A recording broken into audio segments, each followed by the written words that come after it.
Hello everyone, myself Krishna Kumar Somohanshi. My basic qualification is BE Mechanical Engineering. Later I completed my Masters in Engineering.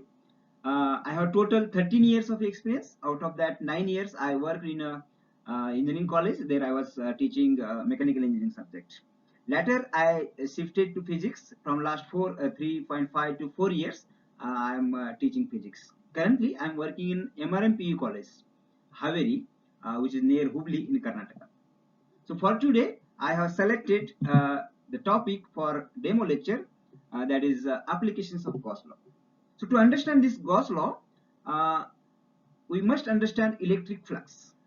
Okay, because the Gauss law is used to find the electric flux for a closed surface. Okay, that will briefly we'll discuss Gauss law and electric flux, and then we'll see one application of the Gauss law. And at the end, we'll solve one numerical, which can be asked in a NEET or JEE or maybe in CET. Okay. So what is electric flux? Electric flux is basically it is denoted by phi. It is a number of field lines, number of field lines passing pictorially, passing normally uh, to a surface or a area, we can say. So uh, how, suppose this is a electric it is a surface and it is a crossing like this. Okay, it is passing like this, it should cross the surface. So so this can be given as electric flux is equal to, it is basically a dot product of area vector and electric flux, area vector and electric field. So this is what EA cos theta. So basically this E cos theta into this area, this E cos theta is a component in the direction normal to the surface. Suppose electric field is this, in this direction, suppose here in this direction, which is inclined. So we have to resolve it in the direction of area vector. Suppose this is the area vector, suppose this angle is theta. So we have to resolve this in this direction. So this E, so this will be what? E cos theta. Okay, so E cos theta into this magnitude of the area. Magnitude of the area is this. Magnitude of area is this. Okay, so it is a rectangular, we can calculate B into A. Okay, multiplication of sides like that. But direction is perpendicular to the surface. Direction of area vector. Area is a vector quantity. Magnitude is this, and direction is perpendicular to that surface. Okay, so this is what electric flux, EA cos theta, or dot product of two vectors, that is electric field and area vector. Now, so this is general discussion. Now suppose what Gauss law says. Gauss law is restricted to, as I told you, closed surface. Okay, any closed surface you can consider like this.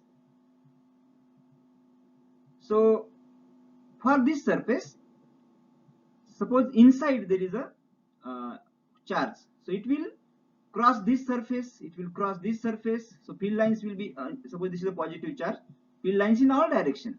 So it will cross all these surfaces. Suppose this is a cube, so 6 surfaces are there, it will cross the 6 surfaces.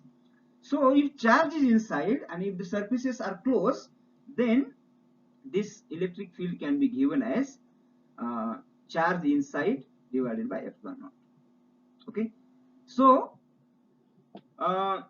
by using this method also we can calculate. So flux for this surface we have to calculate, flux for this surface we have to calculate. So like this, flux for all surfaces we have to calculate and we have to add.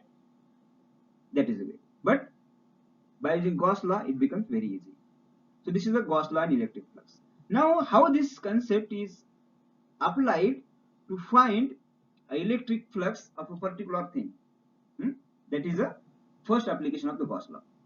So that we'll discuss. So let me erase this first. Let me take.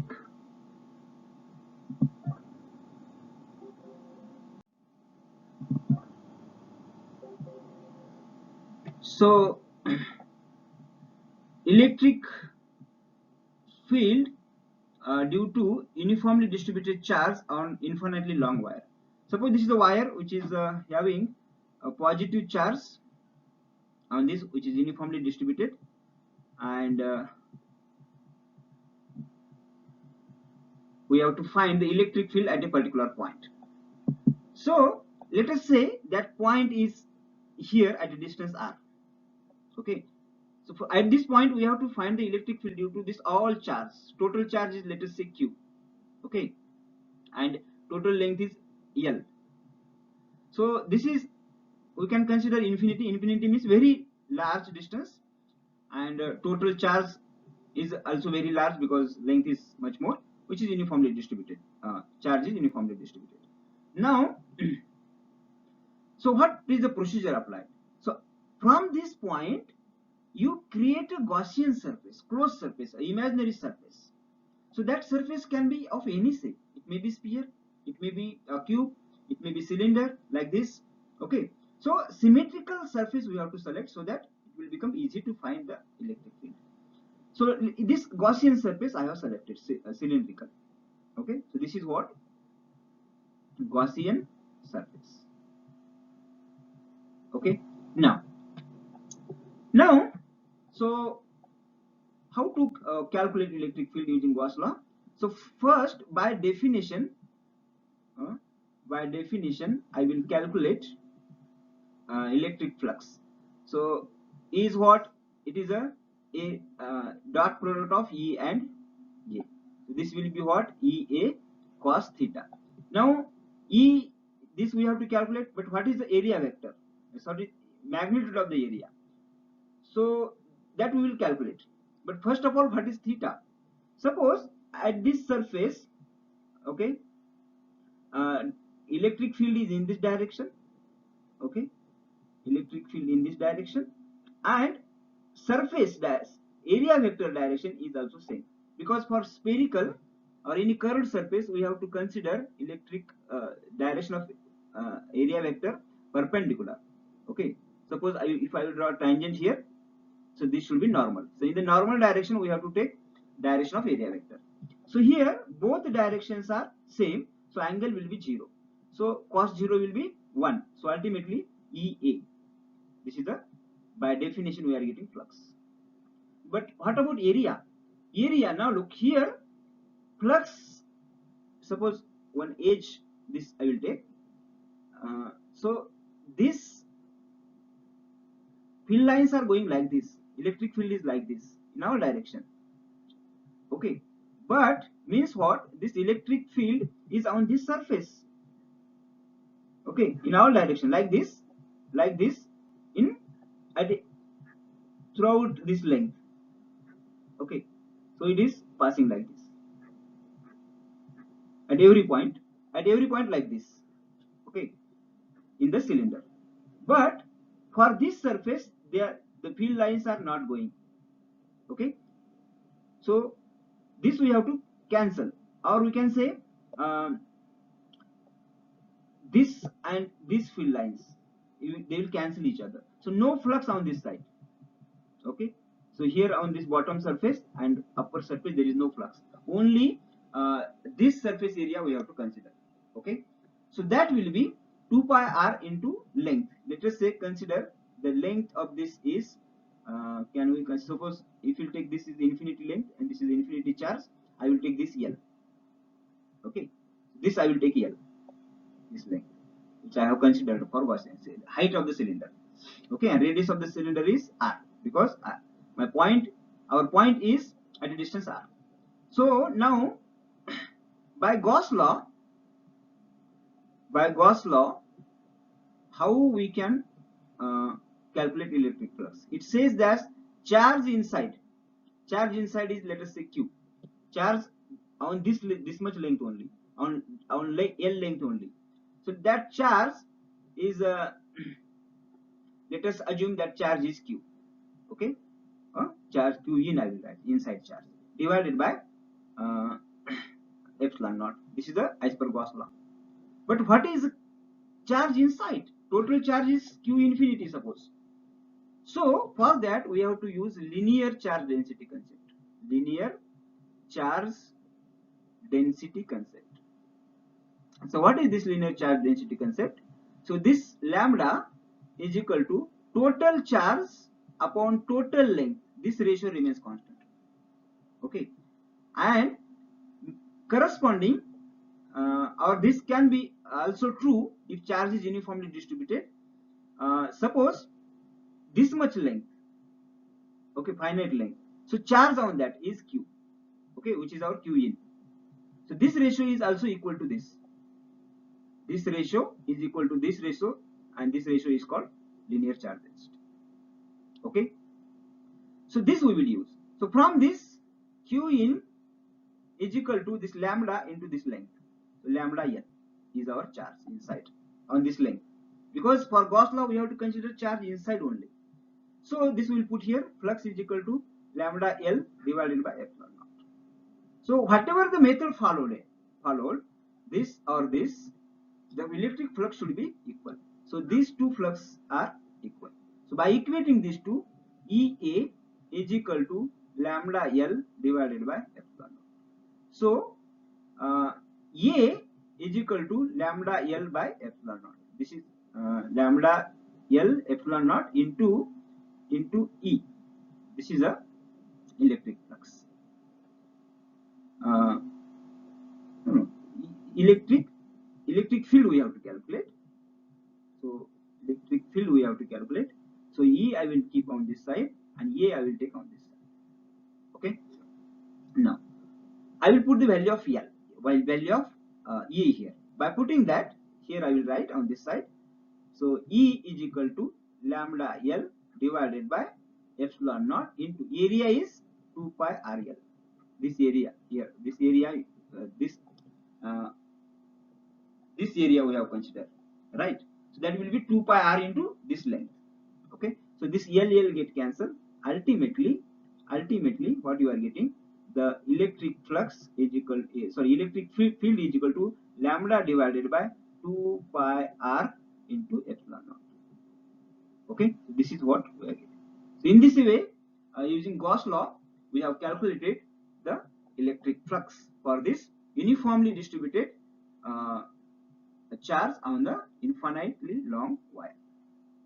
Okay, so by using this, we can solve one example.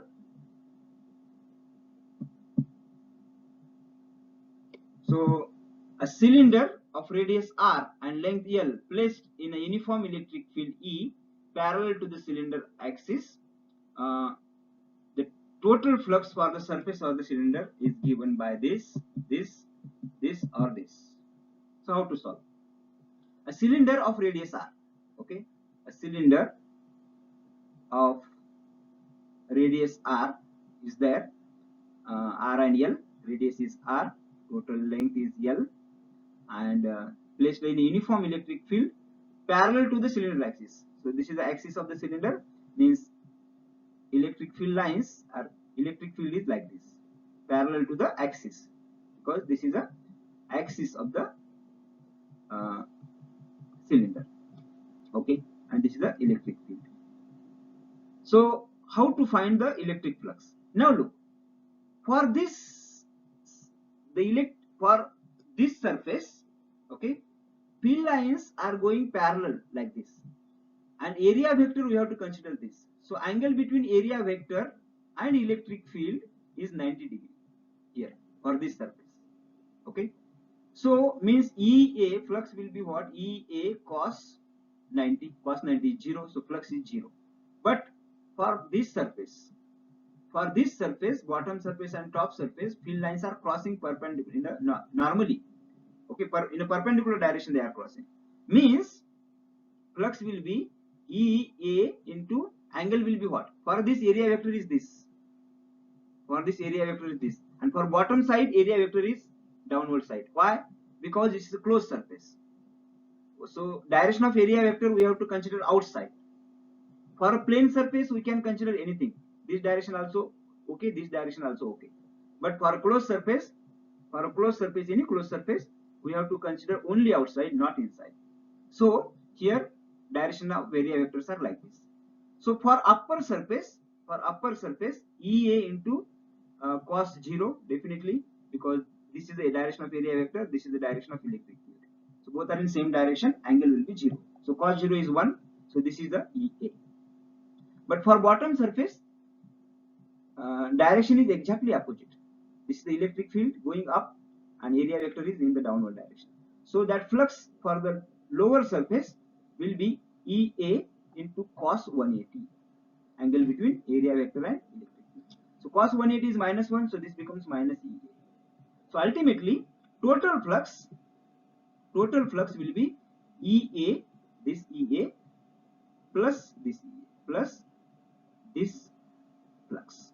So flux is a vector scalar quantity, because this is the cross dot product of these two. So dot product of two vectors give you scalar. So scalars are added algebraically like this. So this becomes 0. Okay, so total flux of this is 0. So option D is the answer. Now by using Gauss law, briefly easily we can calculate in less time. How? Suppose by using Gauss law, electric flux is what? Q inside divided by epsilon naught. But the electric field is external, so charge may be somewhere on this side. So the field lines are going in this direction. Inside there is no charge. So inside there is no charge means 0 divided by epsilon naught. So ultimately 0. So in few seconds, by using Gauss law, we can calculate the electric flux. Okay, so that is the advantage of Gauss law. So that's all for today. Thank you. Hope you liked my lecture.